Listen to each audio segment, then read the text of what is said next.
ensemble, nous débutons avec vous cette nouvelle semaine, mesdames et messieurs. Bienvenue à ce nouveau numéro.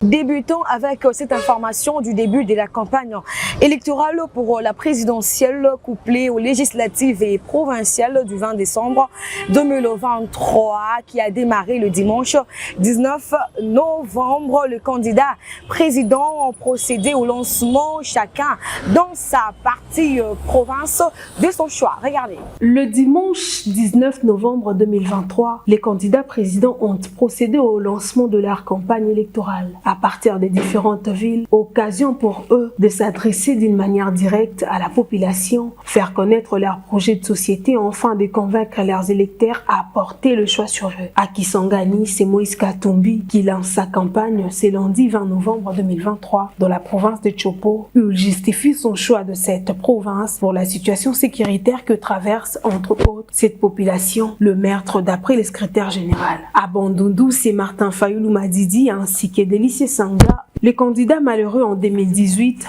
n'a pas jeté l'éponge, il continue sa lutte. Il est revenu encore pour s'adresser à la population pour convaincre cette dernière à travers son projet de société et va se présenter comme le candidat de la rupture et de la lutte contre les antivaleurs. Délicie Sanga à Kwango, dans la partie sud-est, a fait le même exercice du lancement de sa campagne où il a exhorté la population à porter son choix sur sa personne car il a quelque chose à donner.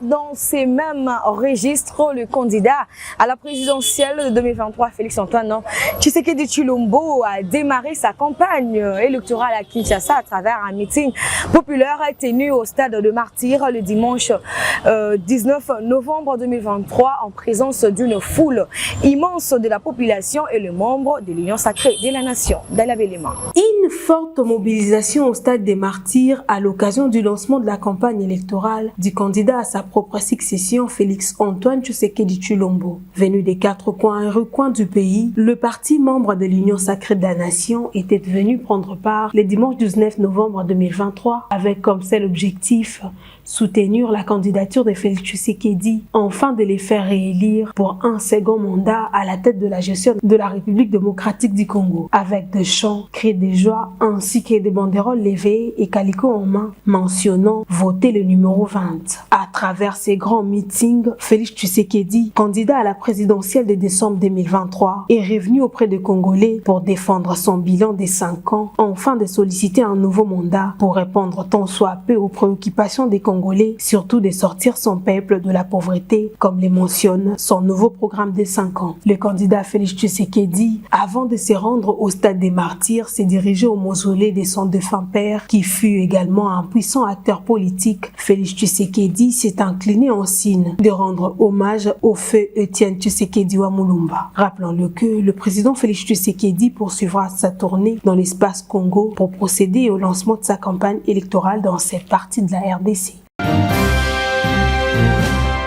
Parlons élection toujours en référence aux conclusions des travaux Pretoria en Afrique du Sud. Les candidats Matata Mponyo, cette Kikouni se sont ralliés à la candidature de Moïse Katumbi. Par contre, Martin Fayoulou ainsi que Denis Mukwege ont désisté jusque-là. Les débats sur la candidature commune de l'opposition à la présidentielle de décembre 2023 en RDC prend une autre tournure. À pratiquement un mois du scrutin, l'opposition s'est enfin trouvé un candidat commun pour les représenter à la présidentielle. Il s'agit donc du candidat Moïse Katumbi Tshapwe, ce qui donc ressort des assises tenues récemment à Pretoria en Afrique du Sud, où les leaders politiques de l'opposition se sont réunis pour évoquer la sensible question de l'unité pour parvenir à débattre l'actuel président de la République, Félix-Antoine Tshisekedi Tshilombo, candidat à sa propre succession. À en croire Augustin Matata Mponyo, l'un des candidats présidents de la République issus de l'opposition et participant à ces assises, s'est aligné derrière la candidature de Moïse Katumbi. Dans le souci de se maintenir coûte que coûte au pouvoir, le régime en place a intelligemment élaboré un système complexe de fraude électorale massive et de corruption. En vue de maximiser les voix et surtout pour faire échec à la manœuvre du pouvoir, l'urgence d'une candidature unique de l'opposition s'impose comme la meilleure stratégie qui soit. Telle et l'avis de tous les experts. Ainsi, à la suite des consultations qui se sont tenues à Pretoria, en Afrique du Sud, Moïse Katumbi Chapwe se dégage comme le candidat pouvant conduire les tickets de l'opposition représentés par 4 grands partis et regroupements ayant pris part à ces assises. En référence à cette recommandation et conformément à la décision de mon parti, je tiens à annoncer mon désistement de la course présidentielle de décembre 2023 en faveur de Moïse Katumbi Chapwe. Le candidat Seth Kikouni rejoint également la candidature de Moïse Katumbi. Il a fait savoir à travers un communiqué signé ce lundi 20 novembre 2023. Martin Fayulu Madidi a été exclu de ses assises à Pretoria à côté de Denis Mukwege qui préfèrent continuer leur lutte seuls. Notons qu'à Pretoria, lors de consultations, quelques leaders dont celui de Moïse Katumbi, Matata Ponyo, Denis Mukwege, Delice Songa se sont fait présents lors du dialogue. Le week-end dernier à Kenge, dans la province du Kwango, Jean-Pierre Liao, vice-premier ministre en charge de la fonction publique, a lancé l'opération de rattrapage d'identification biométrique des agents publics dans cette province. Regardez. Le vice-premier ministre, ministre de la fonction publique, Jean-Pierre Liao, a lancé officiellement le week-end dernier l'opération de rattrapage d'identification biométrique des agents publics à Kenge, dans la province des Kwango. Au cours de cette activité, Jean-Pierre Liao a démontré que cette opération qui vise à la maîtrise des effectifs et de la masse salariale va permettre au gouvernement de la RDC d'assurer une bonne prise en charge des agents publics de l'État. Je voudrais rendre hommage à un homme qui a permis à ce qu'une vision soit mise sur la table. Parce qu'avec moi et le Premier ministre, il a fait un diagnostic sévère et a proposé un schéma qui nous permet aujourd'hui de regarder l'avenir avec un peu plus de confiance et de sérénité. Grâce à cette vision, qui voudrait que notre pays soit doté d'une administration digne de ce nom, qui soit à la hauteur de sa grandeur, mais aussi à la hauteur des enjeux actuels. Cet homme, c'est Félix Antoine Tshisekedi Tshilombo, président de la République, chef de l'État, qui suit pas à pas ce que nous sommes en train de faire au sein de l'administration publique. Nous avons levé l'option que rien ne peut se faire sans maîtriser les effectifs. Notons par ailleurs que tous les efforts fournis par Jean-Pierre Liao visent à doter la République démocratique du Congo d'une administration publique à sa grandeur, comme le veut le chef de l'État, Félix Antoine Tshisekedi Tshilombo. La population du Nord Kivu est appelée au calme en cette période des élections, aux FARDC à veiller à la sécurité de tous les candidats pour une campagne électorale apaisée. Telles sont les recommandations faites par le gouverneur militaire de cette province à travers un communiqué lu par le porte-parole Djeke Kaiko. Communiqué officiel. Il est porté à la connaissance de toute la population du Nord Kivu que conformément au calendrier électoral de la Commission électorale nationale indépendante de la République démocratique du Congo, la campagne électorale débute ce dimanche 19 novembre 2023 en prélude des élections présidentielles, législatives, provinciales, municipales prévu en date du 20 décembre 2023. Tout en saluant l'engagement des parties prenantes au processus électoral en cours, je les invite au strict respect des textes légaux en général et du code de bonne conduite édicté par la CENI et autres institutions d'appui à la démocratie en particulier. Par ailleurs, j'appelle les forces de défense et de sécurité, ainsi que les services spécialisés, à renforcer les mesures visant le maintien de l'ordre et à veiller à la sécurité de tous les candidats et candidates pour une campagne électorale apaisée.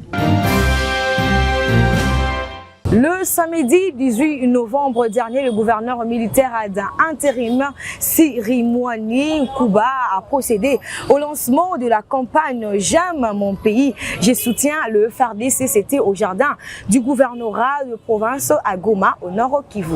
Marthe Moussenge.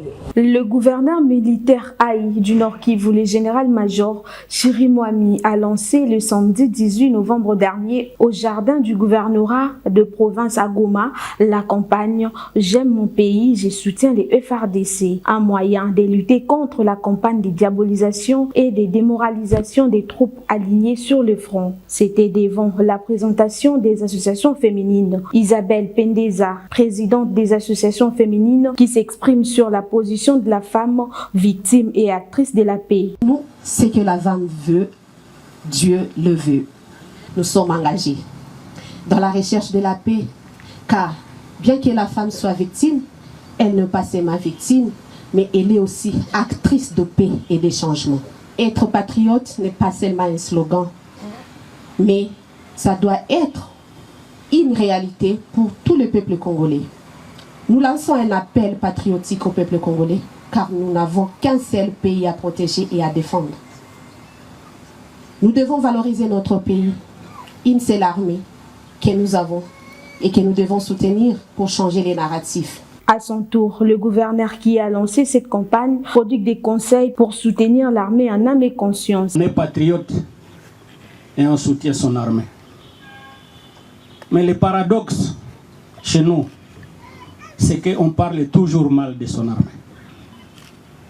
Et je pense que cet engagement de soutien signifie le changement de pôle. Parce que tous les mots sur l'armée, nous les retrouvons dans les réseaux sociaux.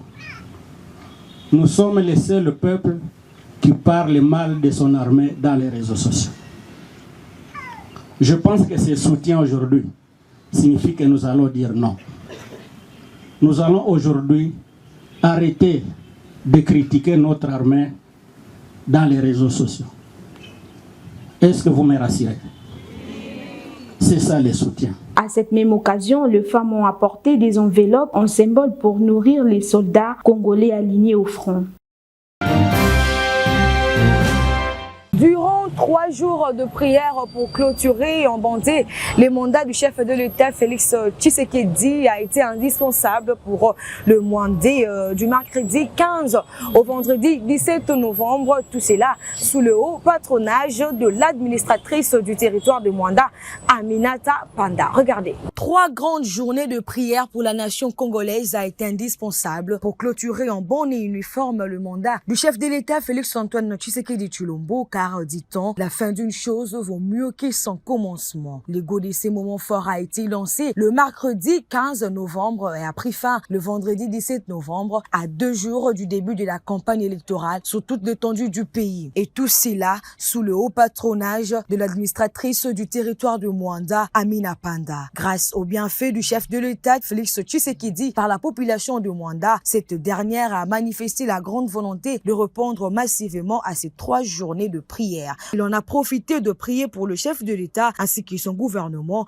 puis pour le gouverneur du Congo central et ses collaborateurs, l'administratrice du territoire, Amina Panda, et toute son administration. Si nous voulons avoir la paix à Mwanda, prions pour les autorités. Ma prière bénis tes serviteurs, en commençant par l'autorité que tu as établie à la tête de cette nation. Le président Félix Antoine Tshisekedi il fera la guerre, mais on lui vaincra jamais. Ma prière aussi, c'est pour les gouverneurs de notre province, le Congo central. Un grand résumé du vécu quotidien de la RDC où le chef de l'État, Félix Antoine Tshisekedi, par son exemple et sa phrase célèbre, le peuple d'abord, ainsi que la matérialisation de cette vision que la première citoyenne de Mwanda, Aminata Panda, fait preuve de son dévouement au travail de l'accomplissement de cette manifestation. Et pour Pour finir, le Léopard de la RDC ont perdu face aux Soudanais le dimanche 19 novembre sur la note de 1-0 en match comptant pour les éliminatoires de la Coupe du Monde 2026. C'était au Martyrs of February Stadium en Libye.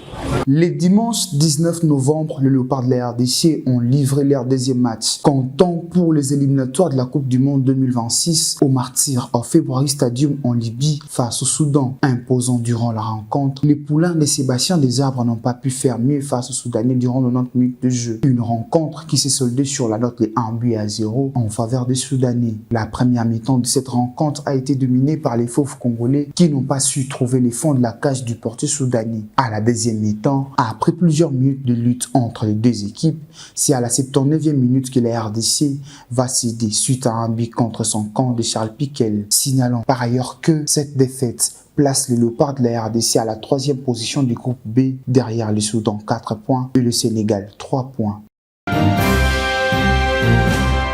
C'est la fin de ce numéro. Merci de l'avoir suivi. Merci à Christian Boteyi qui était derrière la caméra, à Marthe Moussengé pour la chefferie d'édition, au coordonnateur Peggy Ntsassa ainsi que au candidat député provincial du Congo central Patrick Massoya, le numéro 25 de Matadi. Au revoir.